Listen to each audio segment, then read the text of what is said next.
arrancamos esta semana como siempre analizando y debatiendo los temas más importantes del día. Y este es un escándalo que viene desde la semana pasada y que seguramente vienen muchos más capítulos. El tema de la Unidad Nacional de Gestión del Riesgo, que arrancó con unos carrotanques por allá varados en La Guajira y que ya vamos con maletines, con plata, supuestamente entregados a congresistas en un escándalo de grandísimas proporciones que toca al gobierno nacional, pero también al Congreso. Incluso personas que se creían eran opositoras al gobierno nacional. ¿Es este el peor escándalo de corrupción en este gobierno? Hasta el momento, porque no sabemos qué sigue en este tema de escándalos y polémicas. ¿Y qué más se viene en esto? ¿Quién más podría caer en los próximos días? Jorge Iván, arranca usted. Pues a ver, Marisa, claro, es un tema muy grave porque, como tú dices, toca a varios poderes y esas son las preguntas que yo me quiero hacer. Lo primero es, el gobierno tiene que desarrollar un mecanismo de control interno de su propia, de la corrupción que se da allí. El secretario de Transparencia Hidárraga, que suponía que cumplía esa función, pues terminó involucrado en unos chats hablando con Olmedo López, diciéndole que le iba a ayudar, de tal suerte que el gobierno debería tomarse en serio un secretario o una secretaria de Transparencia que realmente sirva para prevenir estos hechos. El Congreso de la República, entonces uno ve a los senadores indignados con el tema y deberían estar haciendo un debate a los presidentes tanto de Senado y Cámara porque estarían también involucrados. Los partidos políticos entonces van a pasar de agache. El Partido Verde, sí, Sandra Ortiz, muy cercana de todo el capítulo de Boyacá, el Partido Verde de Carlos Ramón González, o en la Dirección de Inteligencia, todos los partidos también tienen que dar un debate. Y la Comisión de Disciplina Judicial, o sea, ¿cómo puede ser que Luis Gustavo Moreno, fiscal por corrupción, condenado en los Estados Unidos, viene y litiga como si nada, y cuando se mira, resulta que la Comisión Nacional de Disciplina Judicial dejó prescribir una denuncia que había contra él, porque un personaje de esos que defrauda la fe pública no puede litigar? Entonces, si uno mira, está tocado el gobierno, el Congreso, los partidos políticos, la rama judicial. En el caso de la Comisión de Disciplina Judicial, por supuesto que es un caso gravísimo. Oiga, y un dato de eso, de lo de Gustavo Moreno, que fue fiscal anticorrupción, extraditado y condenado por corrupción porque estaba relacionado con el tema del cartel de la toga. El hermano, José Moreno, es el abogado de Sneider Pinilla. Es decir, aquí hay elementos para todo. Y lo que usted decía, Jorge Iván, esto toca a todos los poderes. Entonces, ¿en quién confían hoy los ciudadanos? A ver, es dramático porque en las encuestas que se hacen normalmente sobre cuáles son las grandes preocupaciones de la ciudadanía en Colombia, siempre está la anticorrupción. Entonces, todo el mundo, uno de los mayores puntos y que casi siempre está en el primer lugar debatiéndose con seguridad es corrupción. Los colombianos, eso es un tema fundamental que se ha utilizado y manipulado políticamente sin parar. Pero entonces, por eso, en este momento, cuando vemos este entramado que toca a Daniel Quintero, que toca al presidente del Senado, al presidente de la Cámara, que toca al exdirector de Transparencia, que claramente no fue la persona idónea, que se dedicó más bien a hacerse autocampaña, a aparecer en los medios, pero no a trabajar en prevenir la corrupción. Siempre es muy ganador denunciar la corrupción como lo está haciendo Carlos Carrillo, pero lo más ganador sería prevenirla, cosa en la que este país nunca ha logrado y nunca ha tenido las herramientas. A propósito de que esa unidad se llama Prevención de Desastres, ¿no? Y varios del Verde involucrados en el tema, y el Partido Verde en su momento promovió una consulta anticorrupción. Una consulta anticorrupción que al interior del mismo partido ni siquiera fue unánime, ¿no? Y para terminar, yo sí quiero decir algo. La crueldad de robarse la unidad de gestión de riesgos, que es una unidad y una institución que lo que tiene que hacer y su vocación es salvar vidas en los territorios que están en riesgo. Entonces esto sí es terrible y es el descaro máximo de nuestros políticos, que no les interesa ni siquiera la vida de sus conciudadanos. Quizá una vez podamos sobrepasar este capítulo, también tocaría repensar un poco la unidad de gestión del riesgo, porque es que allí se da también la corrupción tan fácilmente, porque los contratos se pueden dar que a dedo, sin una licitación, sin que sean subidos al SECOP. Julio. Yo creo que hay que un poco aclarar el panorama, porque es un escándalo con muchos ingredientes y muchos protagonistas, pero aquí hay dos grandes elementos. Uno, un tema de plata, que se robaron, según denuncian, aparentemente, supuestamente, pues miles de millones de pesos. Pero el segundo elemento es el más grave. Yo creo que no podemos perder la visión panorámica. Ese es el elemento fundamental de este escándalo, es que hay una persona que era un alto funcionario del gobierno denunciando que el propio, o aparentemente funcionarios de alto nivel dentro del gobierno, robaron para aceitar el paso de las reformas sociales en el Congreso. Ese es el núcleo del escándalo Y ese punto no puede no puede opacarse por los ingredientes, por los matices, por otros protagonistas. Ese es el punto fundamental, que la Fiscalía, las autoridades competentes tienen que entrar a resolver, porque es lo más importante que hoy el país, sobre lo que el país hoy necesita respuestas. Pues en porque el caso del presidente del Senado parecería que entonces no funcionó, porque si algo, digamos, tuvo dificultades, el trámite de la reforma fue en el Senado y el presidente está señalado por eso. La reforma pensional Sí, pasó en el Congreso. Esa es pero- una discusión secundaria, pero si sirvió, si no sirvió las coimas, eso es una No, discusión no es secundaria porque las pruebas no han sido todavía presentadas y no es secundaria A porque ver, usted tiene que pero probar yo lo que estoy llevó una diciendo, plata Jorge, y que eso sirvió yo no estoy para condenando aceitar. Y si ni no mucho. se aceitó, No, pues yo se no caen las pruebas. estoy condenando al pero, presidente del Iván, Congreso. eso lo Que están se diciendo las investigue. personas que están delatando, eso es lo que ellos Y están no le- denunciando. Y sabe que a propósito de eso, de la semana pasada le sacan al presidente del Congreso una de las declaraciones que le dio a José Manuel Acevedo, y es que el presidente del Congreso en muchas sesiones cedía la presidencia a María José Pizarro, por ejemplo, en la de la reforma pensional.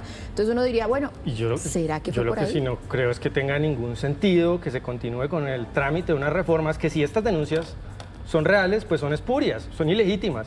Tiene que primero aclararse qué es lo que pasó para que los ciudadanos tengan tranquilidad, que el trámite de la reforma se dio con base en un debate legislativo legítimo y no con base en que nos robaron para aceitar las reformas. Pues Porque yo eso es creo lo que ahí está nos denunciando tocaría- altos funcionarios del gobierno. Ahí nos tocaría revocar las reformas históricas de este país, porque lastimosamente la corrupción no es nueva y no es solamente en ese gobierno, ¿no? El gobierno Santos, gobierno Duque, gobierno Uribe. Hubo una cantidad de denuncias de corrupción en todos los sectores, y esta es la pregunta que nos tenemos que hacer, ¿no? ¿A quiénes estamos eligiendo? ¿Por qué los estamos eligiendo? ¿Y por qué la clase política colombiana es una clase corrupta?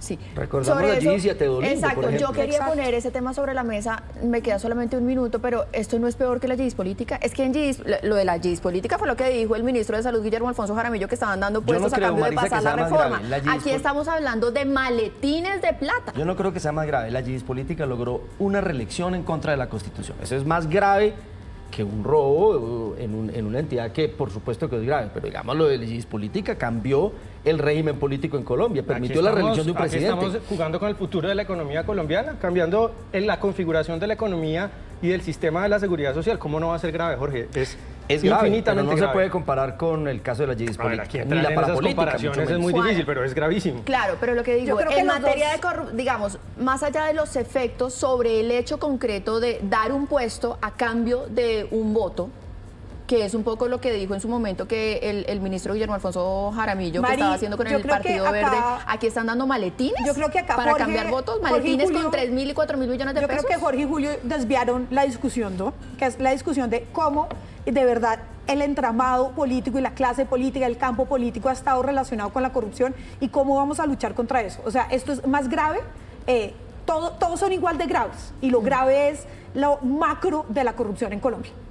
Volvemos con la mesa ancha y ahora vamos a hablar de la situación de orden público en el Cauca y en general en el occidente del país, además con esta grabación aterradora y dolorosa que se conoció de la degradación del conflicto allí. Un comandante de las disidencias que dice que a los militares allí hay que decapitarlos. Y la pregunta, lo planteaba hace algunos segundos acá Jorge Iván, y quiero darle el crédito a él, es: ¿se está perdiendo el Cauca en medio de esta confrontación, de este conflicto en el país? Y además, ¿cómo es que entendemos esta degradación y esta violación a cualquier norma del derecho internacional humanitario y nos mantenemos en una mesa de diálogo con las disidencias? Juana. Mire, a mí lo que está pasando en el Cauca me parece que, y me ha hecho pensar mucho en la violencia en Colombia. En este momento de la historia colombiana, del conflicto bipartidista, en el que estas expresiones de violencia eran las expresiones regulares y constantes, ¿no? Las decapitaciones, los cortes que muchos estudiamos en el colegio que nos enseñaron, el corte de franela y la profanación del cuerpo del oponente. Esto me parece que es muy disidente, porque no es que haya una degradación. Resulta que en Colombia estas prácticas dentro del conflicto armado han ido y venido. Entonces, ¿cómo estamos regresando? Sí, pero Juana, en ese entonces no estaba el derecho región- internacional en humanitario, una el región Tratado como de el Roma? Cauca? Pues es que la degradación y la profanación del cuerpo del oponente claramente va en contra de todo, y para eso es que lo hacen, ¿no? Como no olvidemos cuando los paramilitares decapitaban para jugar fútbol con la cabeza. Ahora están pidiendo volver a las decapitaciones para mandar una señal todavía más horrorosa. Y volvemos, ¿dónde se concentra este conflicto más sangriento, más violento, es en las zonas rurales.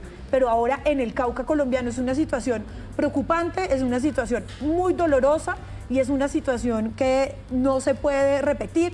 Ahora el acceso para recuperar los cuerpos ha sido imposible. Entonces ni siquiera hay de verdad en juego con el cuerpo humano una cosa muy fuerte que nos tiene que poner a pensar muchísimo. Sí. Julio, yo quiero insistir en la paradoja de que estamos negociando con ese mismo grupo al margen de la ley que está pidiendo decapitar a los uniformados. Y quiero plantear aquí también esta otra inquietud y es, ¿esta paz total ha servido para que las disidencias y los grupos al margen de la ley tengan una superioridad militar sobre nuestro ejército? Yo creo que sí, yo creo que como lo advertían muchos analistas, aquí claramente no hay voluntad de paz por parte de la gran mayoría de estos grupos, y lo que sí se ha creado es una serie de incentivos perversos, ¿no? Bajo la sombrilla de la paz total, que se supone tiene pues intenciones grandilocuentes de lograr la convivencia, pues bajo esa sombrilla se esconden incentivos perversos, que es decirle a usted, oiga, incumplió con el proceso de paz de Juan Manuel Santos, yo le armo otro proceso de paz y usted de pronto también termina en el Congreso, ¿no? Recibiendo escolta, salario público, todas esas cosas. Y esos incentivos perversos llevan a que los delincuentes crean que pueden violar la ley, asesinar, matar, y eso no va a tener ninguna consecuencia, además, una y otra vez. Y por supuesto que ha servido el repliegue, la debilidad recurrente del Estado para que estos grupos crezcan, porque aquí también yo no estoy de acuerdo, digamos, con menospreciar los avances en materia de seguridad que ha habido en el país. Es decir, aquí hubo una época en donde ir a cualquier región del país era encontrarse con una pesca milagrosa, y hubo avances importantísimos en materia de seguridad, o las tomas guerrilleras y los secuestros masivos de soldados eran pan de cada día, y hubo un avance en esa materia. Que no se quiera reconocer muchas veces por motivos políticos, ideológicos, es otra cosa, pero avances hubo, y ahora lo que estamos viendo es un retroceso, y no hay que dejar de ver ese proceso y simplemente decir, no, aquí siempre hemos estado igual de mal. No hemos estado igual de mal. Hubo avances en materia de seguridad como hubo en muchos otros aspectos de la realidad del país, y hoy en este gobierno estamos retrocediendo en esos aspectos. Jorge Iván, le planteo su pregunta. ¿Estamos perdiendo el Cauca? ¿Estamos perdiendo Valle? ¿Estamos perdiendo Nariño? Pues sí hay un deterioro del orden público en estas zonas que es muy preocupante. Aquí lo hemos dicho, que la estrategia de negociación del gobierno ha desarrollado los incentivos para que haya disidencias de las disidencias.